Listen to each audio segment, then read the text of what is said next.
Keith is going to read something from the Great Gatsby. Hi, everybody.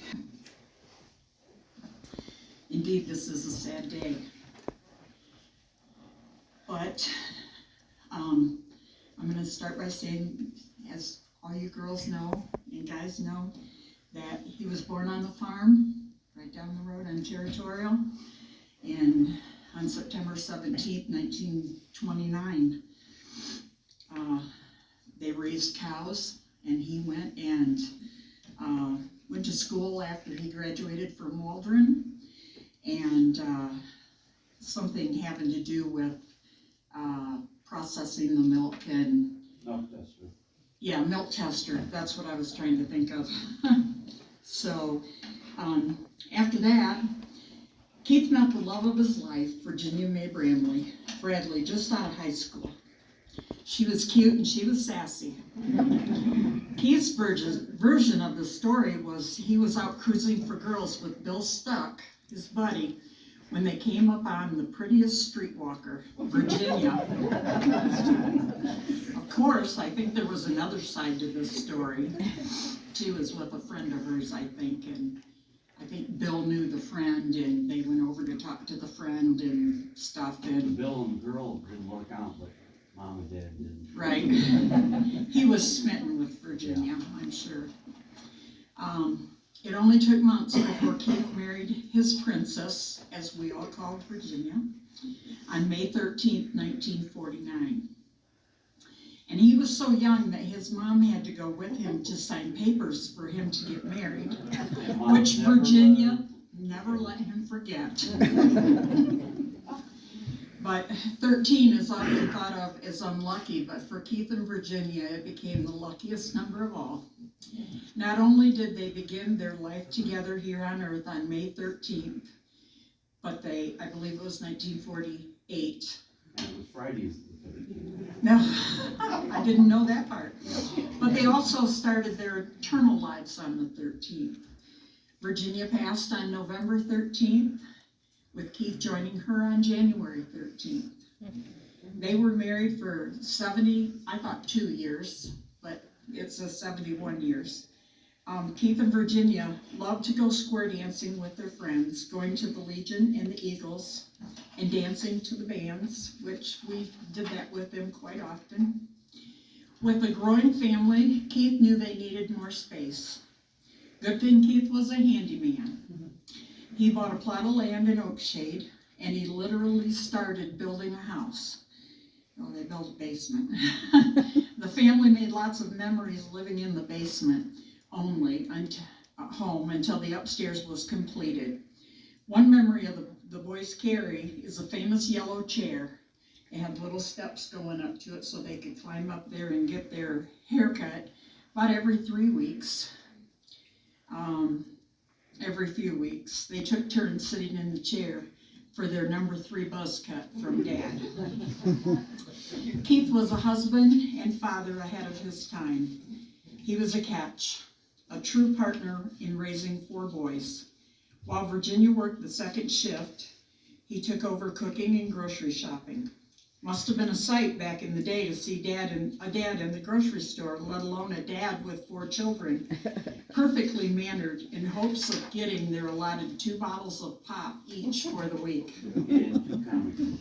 Oh, and 2 comic books, great. He was really generous back then. Soon, Virginia's parents moved next door. In addition to working full-time and raising boys, Keith worked on their family orchard. It was a family affair. Keith is known for his homemade ice cream. He truly loved making ice cream for the family and friends. And believe you me, every time he made it, it was always gone because we ate it up. It was good. About 10 years ago, he declared he was too old to make ice cream and gave away his machine, only to buy another one a few months later. No one, including Keith, was ready to give up this Brandeberry tradition. And David and I, for a little while, we kind of made some homemade ice cream also and tried to share it with everybody. Keith had one grandson, Eric. They had a very special bond, and they really did. lots from each other, and, you know, he was, if Dad, Grandma, and Grandpa needed something, Eric was over there, and when Eric passed way too soon, Keith was devastated.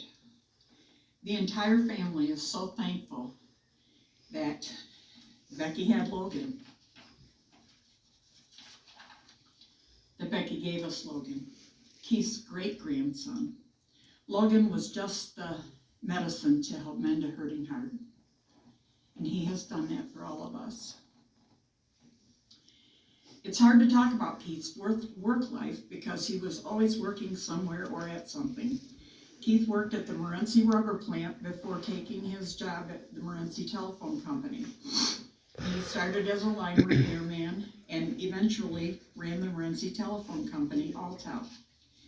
Even though he retired in 1989, Keith wasn't ready to slow down. Wanting to stay busy, he took jobs fixing things at the Morenci Hospital and Dwayne Dunbar Auction House. And thank you for being his friend for so many years. Whether he was in Oakshade, Morenci, Wauseon, or Florida, Keith was the go-to guy for friends. He tinkered with and built things up to the age of 95. And he was still wanting us to go get stuff at Walmart so he could build some little shelves in his room. He is also remembered for his work as a trustee at the Fraternal Order of the Eagles and the American Legion in Morenci. Keith and Virginia enjoyed escaping the cold by spending 12 winters in Florida. They loved spending time with Doyle and Charlene, and they were right down the street. They loved spending time so much that they bought a home just a few doors down from Doyle and Charlene. Keith and Doyle quickly became known as the fixers of the park. Remember that?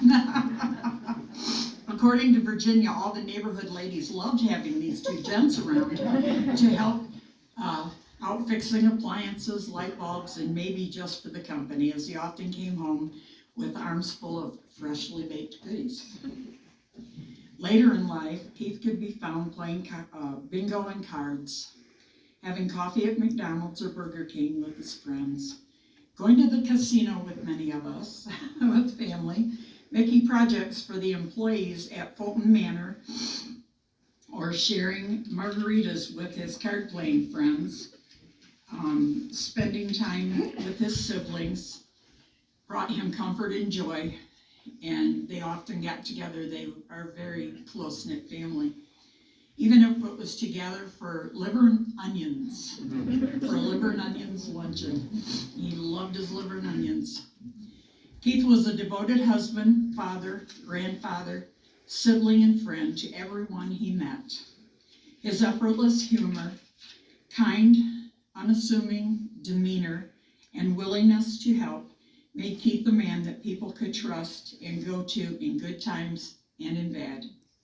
He was proud to tell anyone who would listen about his grandchildren. He was proud great-grandchildren and great-great-grandchildren's accomplishments. He had great memories of teaching them how to fish and make latch hook rugs. Excuse me. He attended hundreds of sporting events, dance recitals, concerts, and graduations. Keith will be remembered as a humble servant who loved and protected his family. We will miss him and hold memories tight, as we will find comfort in knowing that he is reunited with his love. And I am sure when he gets to heaven, which I'm sure he's already there, Virginia probably already said, "What took you so long to get here?" Or, "Keith, fix your hair." I know in the last year or so, year and a half, I was going over when he was still in Wauseon and taking him to bingo at the senior center on Thursdays, and they all loved him too. He was just a card. When he would bingo, he would get so excited. And we got pretty close. And I am definitely one for sure that is going to miss him greatly. Thank you. I think,